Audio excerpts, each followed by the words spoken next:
Are you sad because your public posts are seen by the public? Are you mad at people for being different? Confused on how not to be a hateful piece of shit?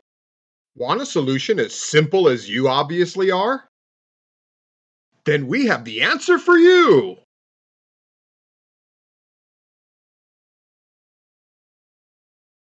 Hey! Hey! Are you Michaels Moxley, the wrestling promoter? Yes, indeed. Hey! I saw something about you recently. Have you been posting transphobic comments? Harassing Nyla Rose by calling her by the wrong gender? Yes. You seem pretty proud of that. Are you proud of that? Oh, of course. You've been using the wrong pronouns as a joke against Nyla Rose, who a lot of people find to be a hero, or at least a person worth protecting or treating like a human being, but you don't seem to think that way. How come? Well, of course I don't. But don't you see that it's hurting trans people? So? Do you think that trans people are really the gender that they say they are and that they want to be? Of course not. You seem very confident about yourself. Why wouldn't I be? I don't know. Here, I'm going to show you this. This is a mirror. I want you to look into the mirror and I just want you to tell me what you see, Michaels Moxley.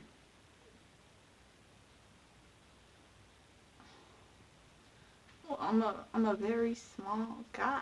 I'm a, just a, I'm a tiny man. I, I influence all these young people, and I intentionally, I narrow their minds. I even if I knew what I was talking about, I just die on this hill. Keep on squealing and squealing like a stuck pig, waiting for anybody else to hear. I'm just a sexist, egotistical, lying, hypocritical bigot. I'm embarrassing myself. I'm embarrassing my promotion, the people that work with me. I could ruin this video game deal just by talking and talking. I lie constantly. I just. There is a way out of a lot of this. Did you know that? Really? Yeah. But it's going to require something that's going to be very difficult for you to do. What is it? I'll do anything. You'll do anything? Cool. Then here's what you're going to do. Are you ready? Yeah. Stop being a dick.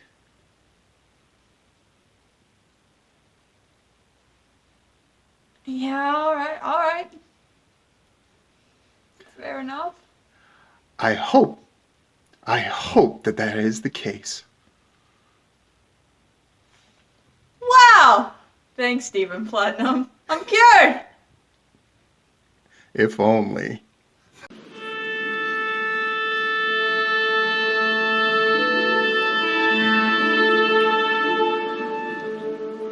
Why are you so obsessed with me? Who I smoke, Lil Leaky. Who I smoke, Big Meaty. Who I smoke, Lil 2 3 Wonder.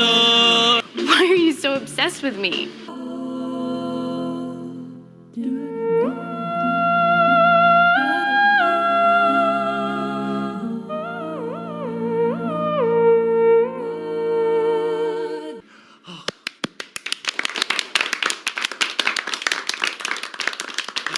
I was was so moved.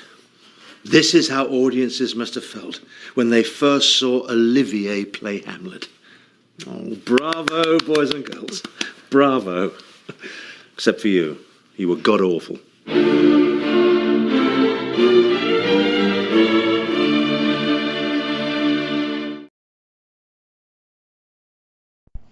Full disclosure, news and commentary number 157, 157, 157, 157, 157.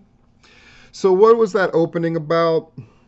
It was about a dude named, well, he goes by Sean Ambrose. And some comments that he made, trying to bait Nyla Rose. I did a platinum pinfall. Are you a member of my Patreon? I'm just going to plug it right here. This is the kind of stuff that you're going to get. Every day I put out a platinum pinfall, the equivalent of every day.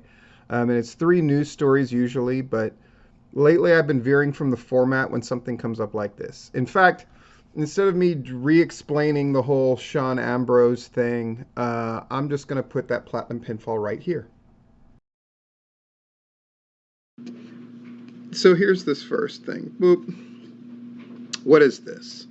This is... He is what he is. This is on All Elite Wrestling's Facebook page. So it's in response to Nyla Rose, who, last week attacked Thunder Rosa to build up an angle between the two. And then Sean Ambrose comments, "Hey, way to go, man," directed at Nyla Rose.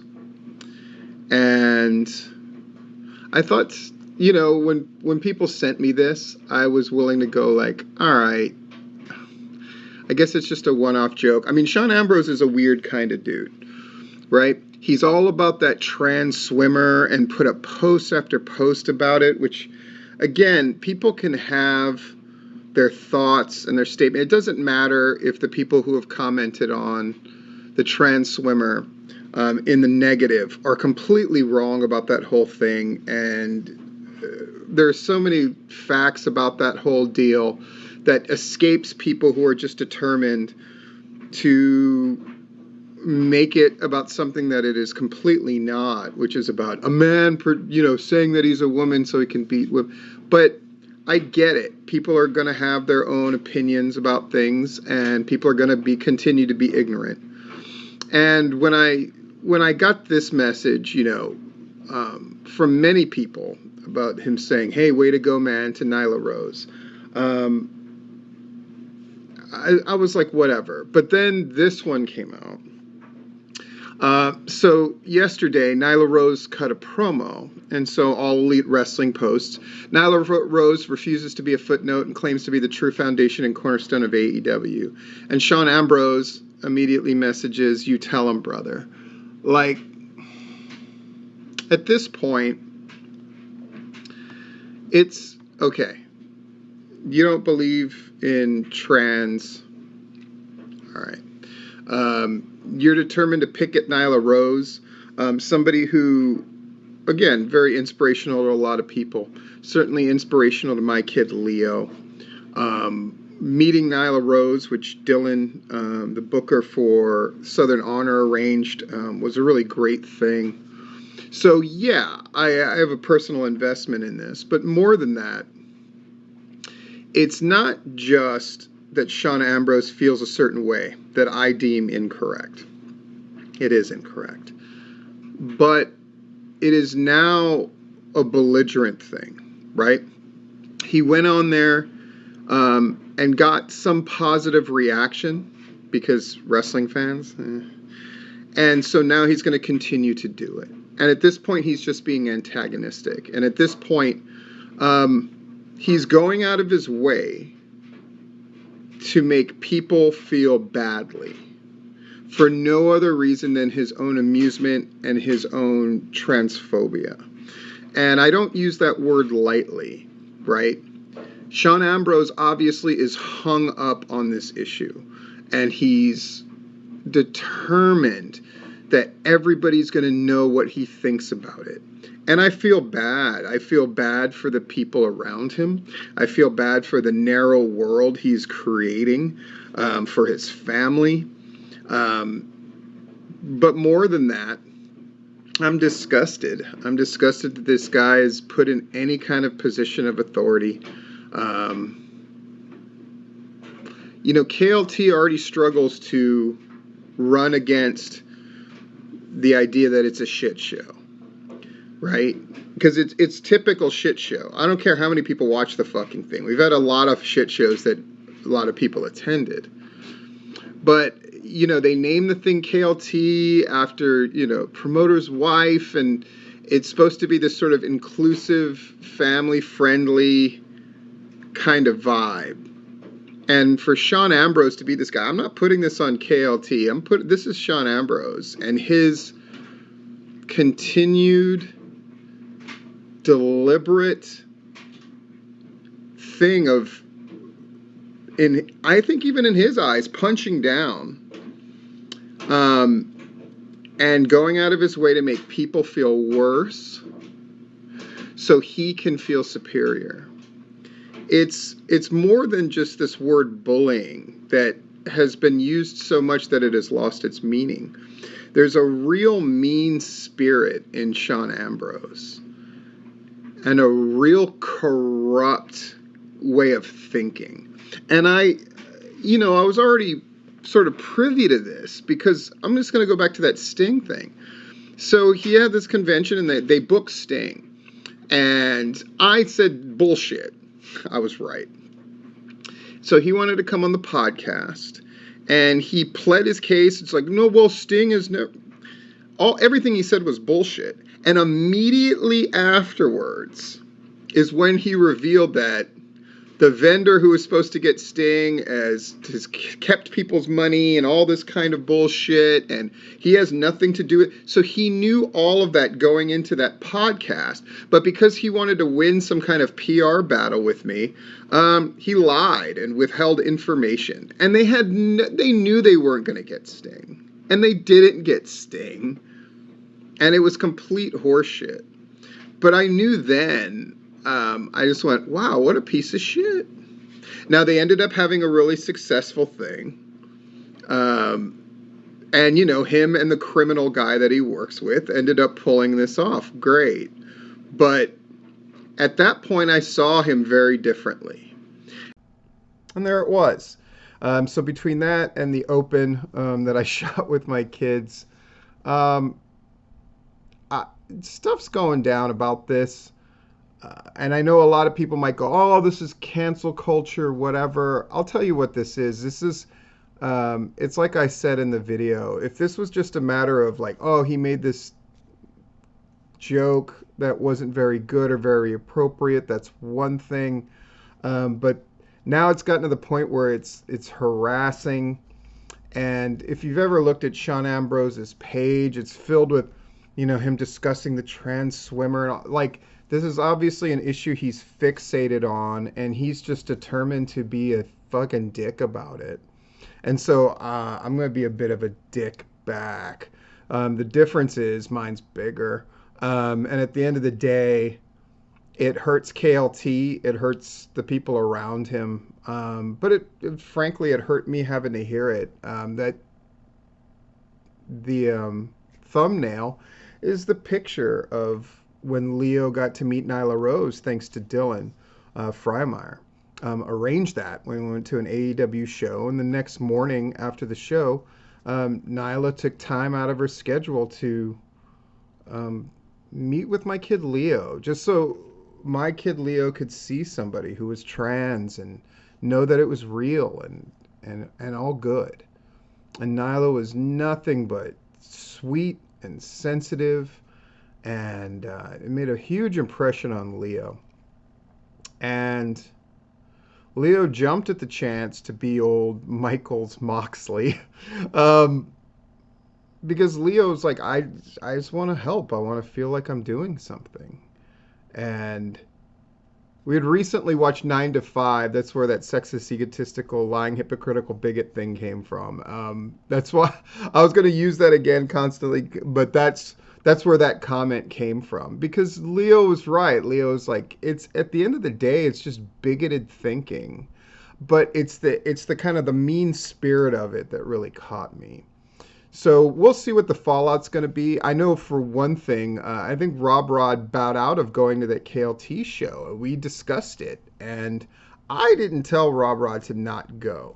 That was his choice, and he made it because he was like, I want to support the people that are there, but he didn't want to put his stamp on Sean Ambrose, and I get that, because it's just distasteful. And it's mean-spirited. And it's not about somebody's opinion about something, though I think he's completely fucking wrong. I think it's just about a mentality. And, again, just going out of his way to make people feel bad about themselves so he could feel this sort of twisted way of feeling good about himself. I think that has come across very clearly. And so he can go fuck himself. That's how I feel about it. Moving on. So, not a ton going on in wrestling this weekend. I'm kidding, of course. I'm talking about in the state of Georgia. Obviously, WrestleMania is happening. I was going to do a video about it, but instead, Larry and I are going to do a very special tipping point tomorrow night where we're going to talk about Exotic Youth, who were there in Dallas, Texas, as part of a number of shows. And we're just going to talk about the whole damn thing. We're going to talk about WrestleMania, impressions that I got. I thought it's the best and most interesting WrestleMania that they've had in a very long time. And a bunch of the other shows that were sort of around it, the GCW stuff, which I thought was really hit and miss, to the ICW thing, where they weren't in Dallas, but they were definitely running shows counter.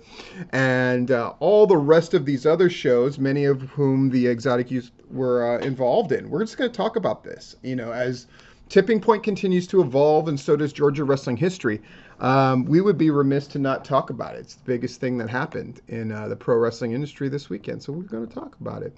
Rob Rod adding graphics to his stuff. It's so great. Larry put out his top 10 wrestlers of Georgia list. I'm not going to go over all the honorable mentions, but I will go over the top 10. Cyrus the Destroyer at 10, Austin Towers at 9, Skrilla at 8, Rob Killjoy at 7, Cruel at 6, Najasism at 5, David Ali at 4, Joe Black at 3, Owen Knight at 2, and AC Mack at 1. You gotta love Larry Goodman for doing these lists. I need to start doing some P lists of a different variety. I think Larry doing a quarterly top 10 wrestlers in Georgia is great. And just another great addition to Georgia wrestling history. He also took a look at April Fool's Mother Duckers, the Pro South show, which again, Pro South has the momentum going. There's just no doubt about it. And then, of course, the other show that happened was Southern Fried Championship Wrestling. Now, Larry put it at a crowd of 250. I had heard as high as 300. I, however, am going to knock it down to 200 or less because they named the show Grapple Fucking Mania, which now takes over for my least, the name that I hate the most for a show. I will give this to Action Wrestling. Yes! Of course, I hate, what the fuck? I've already put that show name out of my mind because it was so, awful. But they did a second one, so I can't, Bangers Only. I can't get mad at Bangers Only at this point because they've embraced it. But Grapple Mania, fucking low-rent bullshit. But I can't take away from the fact that, dude, the first half of that show sounded absolutely amazing. You want to look at that report on gwhnewsandnotes.blogspot.com. And they got a good crowd to show out for it. Ain't mad about that. But Grapple, man, am I way off base about this?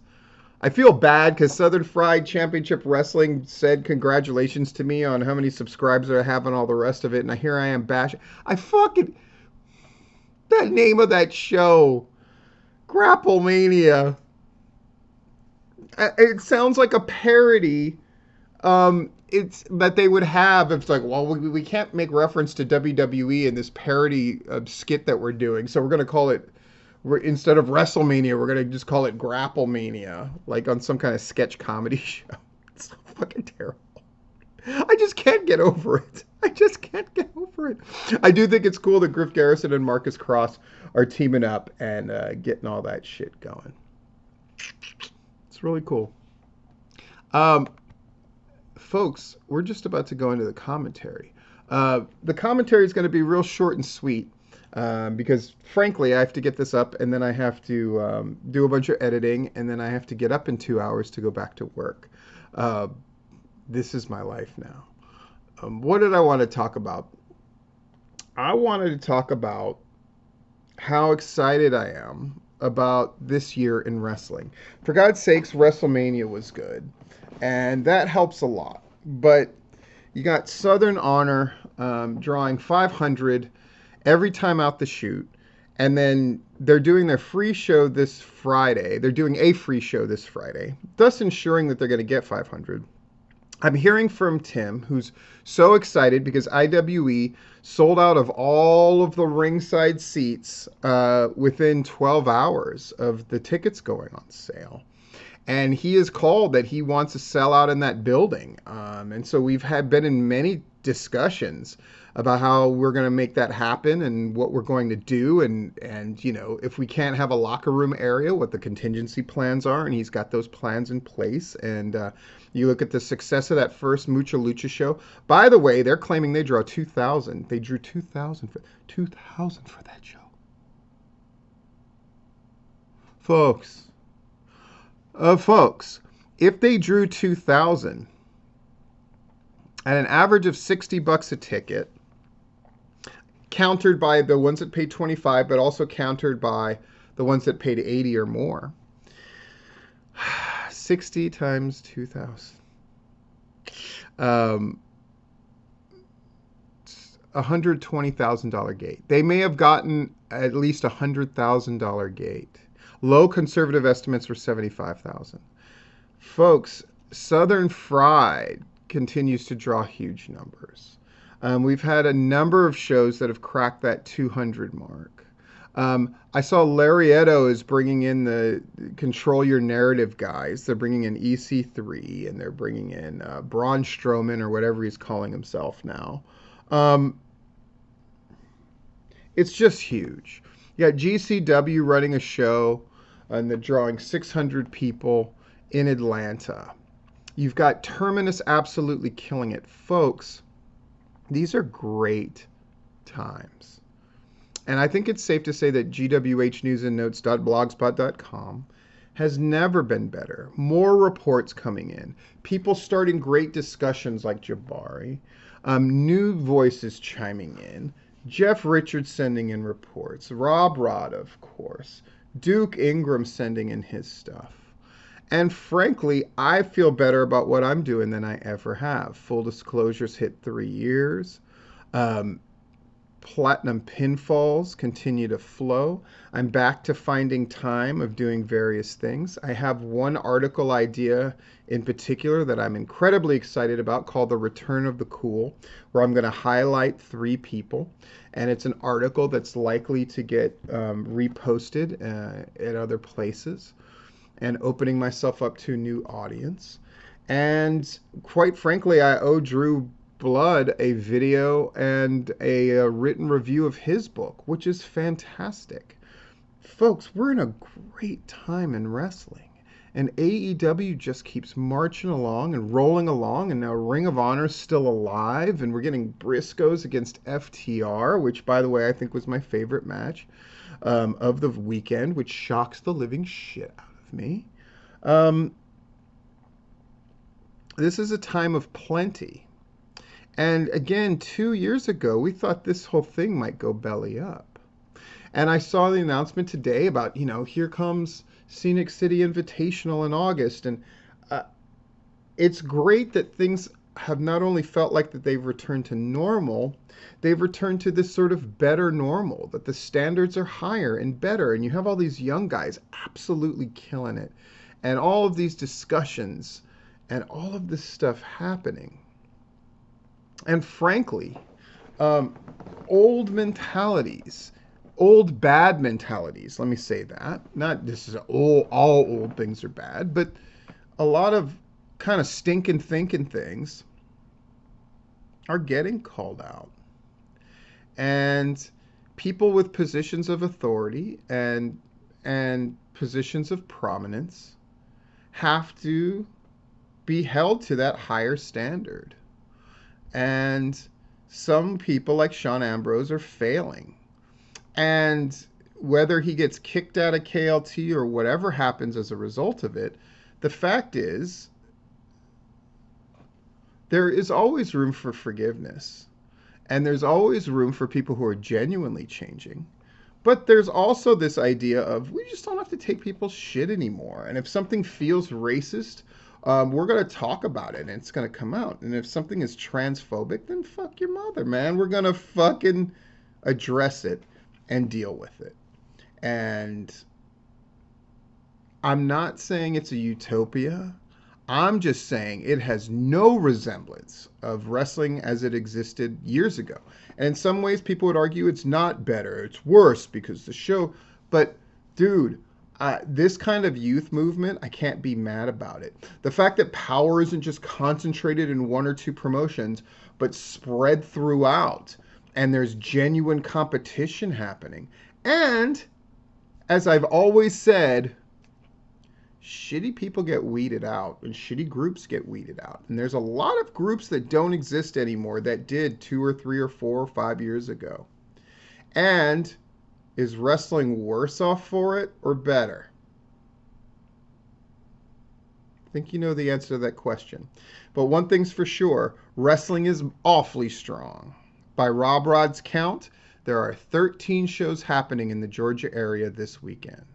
And 1 or 2 in Tennessee, and 1 or 2 in the Carolinas, and let me assure you, a shit ton in Florida. WrestleMania just drew approximately 150,000 people live. AEW absolutely killed it with their frickin' pay-per-view in Orlando. And they've already got $1 million gate for their next pay-per-view, and they haven't announced a fucking match. Setting a record.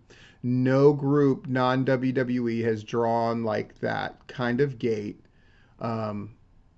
since 1999. Do you hear me? I want to get trained. Well, you got about 10 million good places now. Where it just felt like a couple of years, there was no place really worth a shit. And now there's a ton of places that are really great.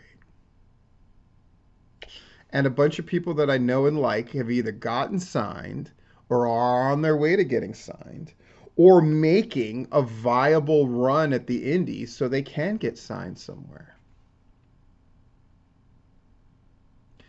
So this is not the time to hang back.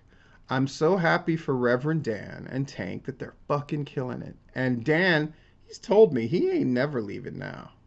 And I'm glad. And there's shit going on. Jeff G. Bailey's going to stay involved in this shit. And it's great. So what I'm saying is, of course, when things aren't going your way, I can understand being upset. But you gotta know it's there for you. You gotta know it's not just a matter of patience, but it's also a matter of try stuff. We've had people show the way, right? Whether it's your Tyler Culprits, right? Whether it's your Joe Blacks, whether it's your Dementia DeRose, your Wodes, people finding ways to make it. When you got Aja showing up as the first black female referee to work a WrestleMania, that's a Georgia person. If you can't get hyped, I don't know what to tell you. Because this is the time to get hyped. There's a ton of promotions running every weekend, a ton of places to work, and a ton of people, and I'll say this, who really give a shit about you. There's a lot of promoters and bookers, more than probably have ever been, that actually have a genuine affection for the boys and want to see them do well. Even when we don't agree with each other, and I would never say, Dylan doesn't fucking care. He cares. Matt Griffin cares, and Scott Hensley cares, and motherfucking Todd cares, and Matt Hankins sure as fuck cares, right?